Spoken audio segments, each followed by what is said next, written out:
आप नमस्ते। हमारे सांगनेर संस्थान के विद्वान जहाँ जहाँ भी रहते हैं, देखें आप शैलेश जी अब बांसवाड़ा रहने लगे तो वहाँ की समाज को भी लाभ प्राप्त हो रहा है। ऐसे अनेक स्थानों पर धार्मिक अनुष्ठान कर रहे हैं महाराज जी के आशीर्वाद से। और अब जिज्ञासा हो रही है कि ऐसी समाज के आज प्रतिनिधि मंडल कमेटी के लोग समाजजन आए हैं, गुरु भक्त आए हैं, जो गुरुजी से आज से नहीं जुड़े हैं, कई वर्षों से जुड़े हुए हैं।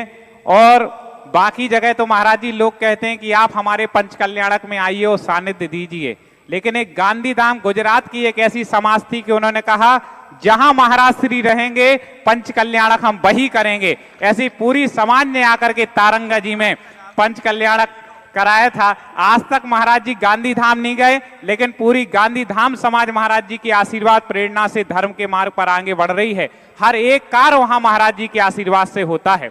आज भी पूरी कमेटी निवेदन करने आई थी कि हमें अपने मंदिर पर ध्वजा स्थापित करनी है। महाराज श्री उसके लिए जो अच्छा मुहूर्त आप देंगे उससे अच्छा क्या होगा, तो महाराज जी ने उसके लिए भी 31 मई और 1 जून का मुहूर्त गांधीधाम समाज को प्रदान किया है। और साथ ही साथ महाराज जी के आशीर्वाद से पहली बार अभी पर्यूषण में जब मैं गया था तो भूमिका बनी थी कि यहाँ पे अब हर वर्ष धार्मिक शिक्षण शिविर लगेगा, तो वो भी उसके पूर्व पहले 7 दिन का धार्मिक शिक्षण शिविर होगा और उसके बाद ध्वजारोहण का कार्यक्रम होगा। ऐसा आशीर्वाद गांधीधाम समाज ने लिया है। हमारे बीच में सर्वप्रथम जिज्ञासा कर रहे हैं गांधीधाम समाज के अध्यक्ष श्री अश्विन जी, और साथ में आए हैं श्री रमेश जी गदिया, श्री राकेश जी अजमेरा जी, श्री मनोज गोधा जी, रवि जी हमारे बीच में उपस्थित हैं। एक बार जोरदार तालियां बजा के हम इन सभी का स्वागत करते हैं।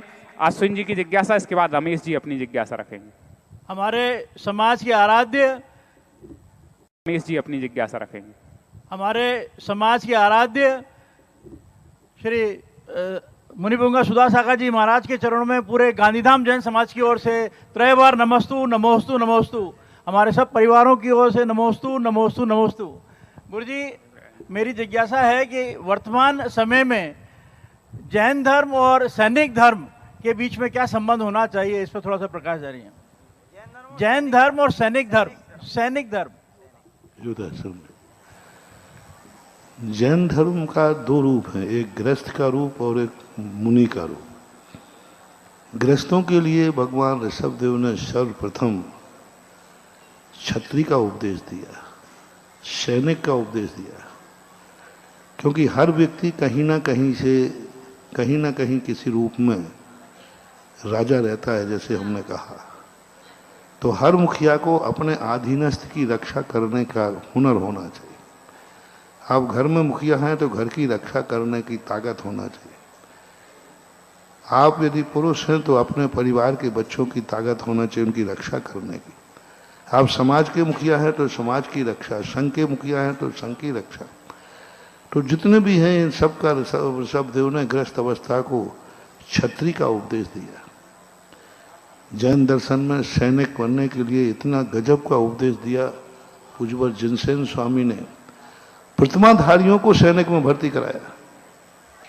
प्रतिमाधारी गृहस्थ 7 प्रतिमाधारी, 5 प्रतिमाधारी सैनिक, और घोषणा करते हैं, युद्ध चल रहा था, राजा ने घोषणा की कि संधि काल चालू हो गया है, 12 बज गए हैं, युद्ध विराम किया जाए, क्योंकि कुछ सैनिकों का सामयिक का समय हो गया।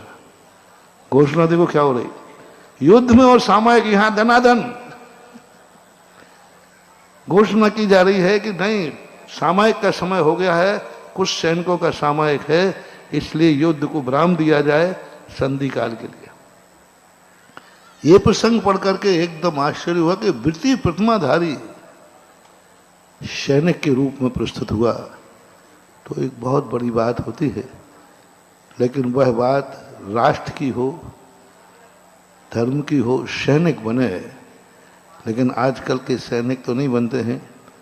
आज तो आपसी के झगड़े, विवाद, विसंवाद, सैनिक वो कहलाता है जो धर्म की रक्षा करता है, धर्मात्माओं की रक्षा करता है, ऐसा माना।